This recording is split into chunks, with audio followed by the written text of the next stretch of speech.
Hello hi welcome back to a YouTube channel. कसे आहात सगळे?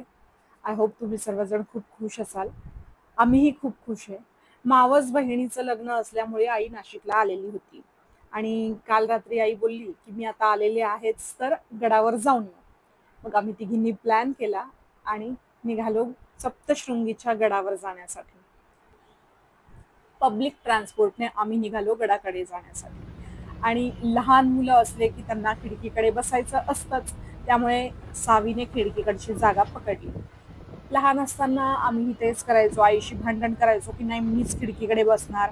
आम्ही दोन बहिणी आणि एक भाऊ, आमच्या तिघांमध्ये खूप भांडणं चालायची. मग आम्ही एक तास हा बसणार, दुसरा तास हा बसणार, असं करत करत आमचं गाव यायचं. कारण आमचं गाव बरंच लांब होतं, 250 किलोमीटर असल्यामुळे प्रत्येकाला आरामात वेळ मिळायचा. तर तर सावी लकी आहे की ती एकटी असल्यामुळे ती एकटीच खिडकीकडे बसू शकते. आणि मला तर नेहमी उन्हाचं टेन्शन असतं, त्यामुळे कुठेही जा माझा स्टोल, सनग्लासेस हे नेहमी पॅक होऊनच मी बाहेर निघते. इथे आल्यानंतर कळलं की बापरे आज काय, म्हणजे इतकी गर्दी होती. काहीतरी मुहूर्त बघूनच आम्ही पण निघालो होतो.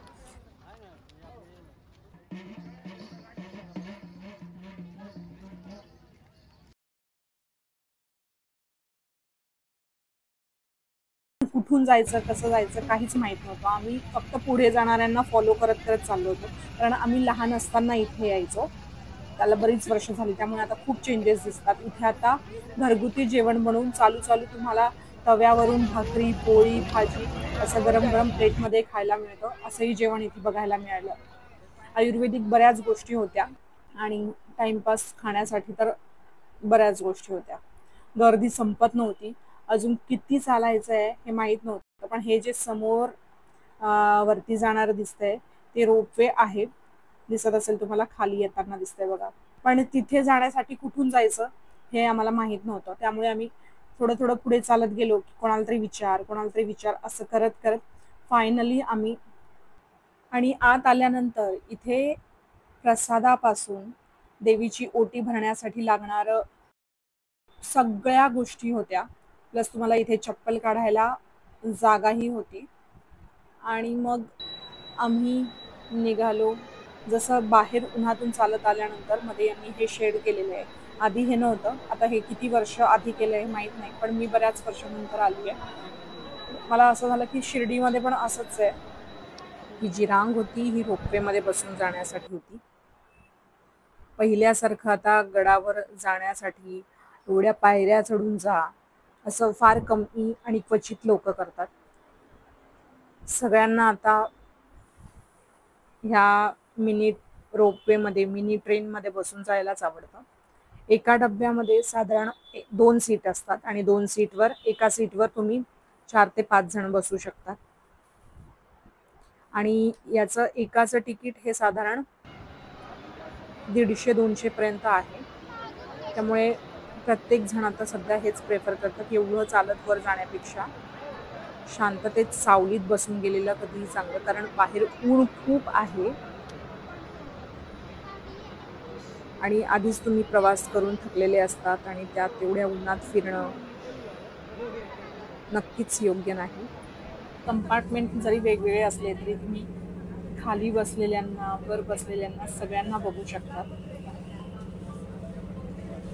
हे बघा.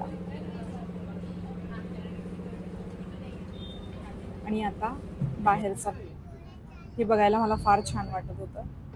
हेच पावसाळ्यात जर आलो असतो ना, सगळीकडे हिरवळ दिसलं असतं. आणि झालं, निघालो आम्ही. अगदी 2 मिनिटं सुद्धा लागत नाही वर पोचायला. एक छोटासा 15-20 पायऱ्यांचा जिना चढल्यानंतर तुम्ही देवीसमोर येतात. आणि मग इथे ज्या काही रांग आहेत त्या क्रॉस केल्यानंतर तुम्हाला देवीसमोर जाता येतं. इथे इमर्जन्सी कोणाला विकनेस आला, कोणाचं बीपी लो झाला, शुगर लो झालं किंवा हाय झालं तर इथे डॉक्टर असतात. कारण बरेच जण खूप लांबून चालत आलेले असतात किंवा कोणाला रोपवेची सवय नसते, काहीही असू शकतं. तर इथे डॉक्टरही अवेलेबल असतात. आणि हे झालं सप्तशृंगी मातेचं दर्शन. जेवढं दर्शन लांबून होतं ना तेवढं नक्कीच जवळून घेता येत नाही. कारण इतक्या स्पीडमध्ये आणि इतक्या फास्ट मला ढकललं जातं. पण खूप चांगलं दर्शन झालं त्या मानाने आमचं आणि आम्ही बाहेर निघालो. कुठून जायचं काय ते तुम्हाला कोणाला विचारायची गरज नाही. तुम्ही आपोआप ढकलले जातात आणि एक्झिटच्या दिशेने पुढे पुढे सरकत राहतात. हे इथून जे दिसतंय हे सगळं खालचं दृश्य. पण इथे बाहेर निघालो, कारण बाहेर निघाल्यानंतर पुढे काय असणार होतं हे आम्हाला ऑलरेडी माहीत होतं. इथे आता ग्रिलने पूर्ण पॅक केलंय, पण आम्ही लहान असताना हे सगळं ओपन होतं आणि त्यामुळे रांगेत असलेले दर्शनासाठी जे पण तुम्ही प्रसाद आणलेला ते हे माकड घेऊन जायचे. अजूनही येतात आणि घेऊन जातात. छोटे छोटे जे माकड असतात ते यातनं आत येतात आणि तुमच्या हातात जे काही असेल ते घेऊन जातात. आणि खूपच हे छोटे छोटे पिल्लं बघा. सावीला तर इतकी मजा आली हे बघताना. आणि लहान मुलं असो किंवा मोठे हे बघायला सगळ्यांनाच खूप छान वाटतं, कारण ते इतके क्यूट आणि असे खूपच छान वाटतात. मला तरी आवडतात. मला प्राणी खूप आवडतात.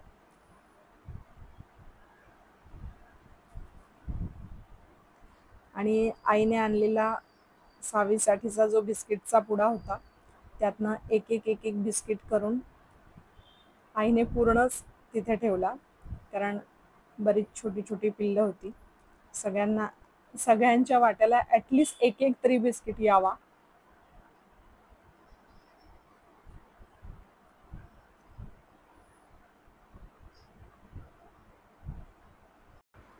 सगळ्यांना एक एक बिस्किट मिळावा म्हणून पूर्ण ठेवलेलं पॅकेट तिथे. पण याने सगळ्याने एकदम सगळे बिस्किट स्वतःनेच ठेवले. पण ठीक आहे, येणारे जाणारे प्रत्येक जण प्रत्येक पिल्लाला काही ना काही देत असतं. त्यामुळे कोणी उपाशी राहत नाही इथे असं मला वाटतं. बघा ना, किती किती छोटंसं इनोसंट असं क्यूट असं हे पिल्लू आहे. या पिल्लाला काय झालंय माहित नाही. बऱ्याचदा ना प्राण्यांना ग्लुकोज किंवा तेलकट असं चालत नाही त्यांना खायला, त्यांच्या तब्येतीसाठी चांगलं नसतं. पण आपल्याला ह्या गोष्टी माहीत नसतात, त्यामुळे आपण जे खातो, आपल्याकडे जे असतं ते आपण त्यांना देतो आणि मग त्यांना वेगवेगळ्या प्रकारचे आजार होतात. आणि तिथे त्यांच्याकडे डॉक्टर अवेलेबल नसल्यामुळे ते बिचारे तो त्रास सहन करतात. त्यामुळे तुम्हाला माहीत नसेल तर मी सांगते की प्राण्यांना तेलकट, ग्लुकोज असलेलं असं खायला देत जाऊ नका.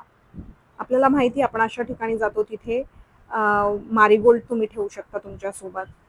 मारीगोल्ड हा प्राण्यांसाठी चालतो, म्हणजे तो ते खाऊ शकतात, असं त्याने त्यांना फार त्रास होत नाही.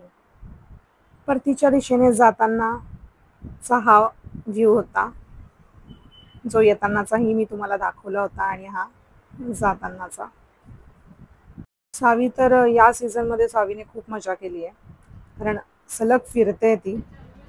आई ही खुश होती कारण खूप लवकर दर्शन झालं, खूप छान दर्शन झालं. कारण कुठेही देवाच्या ठिकाणी जायचं म्हटलं की गर्दी एवढी असते आणि दर्शनाला इतका वेळ लागतो की दर्शन अगदी काही सेकंदाचं असतं, पण त्यासाठी तुम्हाला रांगेत उभं राहणं म्हणा, ह्या गोष्टींमध्ये तुमचा खूप जीव जातो. पण हे खूप सोपं केलं यांनी, त्यामुळे दर्शन करणं आता खरंच खूप सोपं झालंय. आता आली शॉपिंगची बारी, कारण सावीला सांगितलं होतं की जाताना काहीतरी घेऊ तुला म्हणून. चला, आता ती खुश आहे. आता तिला फक्त काहीतरी पाहिजे. काय पाहिजे हे तिलाही माहित नसतं. दुकानात गेल्यानंतर तिला सगळंच हवं असतं. दिसेल तुम्हाला. लहान असताना देवदर्शनासाठी कुठे गेलं किंवा जत्रेत कुठे फिरायला गेलं तरच अशा काही खेळणी किंवा वस्तू किंवा ज्वेलरी असं घेता यायचं. पण आजकाल तसं राहिलेलं नाही. आजकाल सगळीकडे सगळं मिळतं. पण एक असतं ना की मी तिथे गेली होती, तिथनं हे आणलं. ती जी आठवण असते ना, त्या आठवणीसाठी ह्या गोष्टी घ्यायच्या असतात आणि त्या घ्यायच्याच असतात, कारण शास्त्र असतं ते. सो सावी आता प्रत्येक वस्तू ट्राय करणार आणि मग मी ठरवणार काय घ्यायचं ते. कारण तिला सगळंच हवं असतं, पण आम्हाला माहिती असतं ती काय आणि किती दिवस वापरणार ते. पण ती असा केविलवाना चेहरा करून आपल्या जवळ येते की आपण नाही म्हणूच शकत नाही तिला.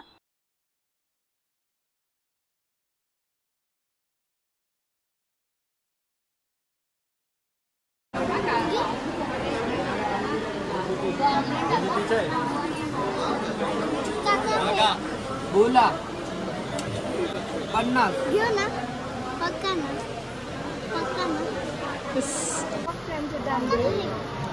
दोनच घेते याच्यानंतर नाही घेणार मला तुमचे एक्सप्रेशन बघितले ना की इतकी नाटकी आहे, इतकी ड्रामेबाज आहे ना. हिला प्रत्येक गोष्ट हवी असते, प्रत्येक म्हणजे तुम्ही कुठल्याही दुकानात न्या तिला, कुठल्याही दुकानात ती म्हणणारच नाही की मला हे नकोय. तिच्या कामाचं नसेल, ती बघणारही नाही त्याच्याकडे नंतर, तरीही तिला हे हवं असतं. आणि मग ती आता मला इमोशनल ब्लॅकमेल करायला लागली की हे स्टडीचं आहे, हे स्टडीसाठी. कारण तिला माहिती आहे की स्टडीचं असलं की आपल्याला हे कोणी काही बोलणार नाही. आहे ना तुझ्याकडे तर हे, मग हे का बघते? ते डिझाईन वेगळी आहे ना. वा मम्मा हा मला घेऊ घेतलंय मी. हा किती मोठी पेन्सिल. कामात येतील नाही येतील त्या गोष्टी घेऊन आम्ही तिथून निघालो. आणि तेवढ्यात सावीला दिसलं की ते स्विमिंग पूल आहे आणि लहान मुलांसाठी खूप सारे गेम्स आहे. मग कसली सावी थांबते. काही कारणास्तव हे गेम बंद ठेवण्यात आले होते, त्यामुळे ते खेळता आले नाही. आणि आम्हाला खूप भूक लागलेली, त्यामुळे आम्ही इथेच जेवण करायचं आणि मग निघायचं असं ठरवलं. येताना आई टिफिन घेऊन आलेली, लोणचं पोळी, चटणी पोळी, भेंडीची भाजी. मी बऱ्याचदा म्हणते की अगं का घेते, का एवढं सकाळी लवकर उठायचं, बनवायचं आणि मग टिफिन घेऊन निघायचं, त्यापेक्षा बाहेर खाता येईल. पण तिला घरचंच खायचं असतं. मीही गावाहून जेव्हा मुंबईसाठी येत असते तेव्हाही मला ती असंच सकाळी उठून टिफिन बनवून देते.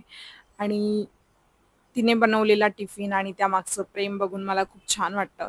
फक्त तिचं मला सकाळी उठून एवढं मेहनत घेणं अजिबात आवडत नाही. तर असा होता आमचा आजचा दिवस. कसा वाटला ब्लॉग? आवडला असेल तर लाईक करा, शेअर करा. Love you all. Take care.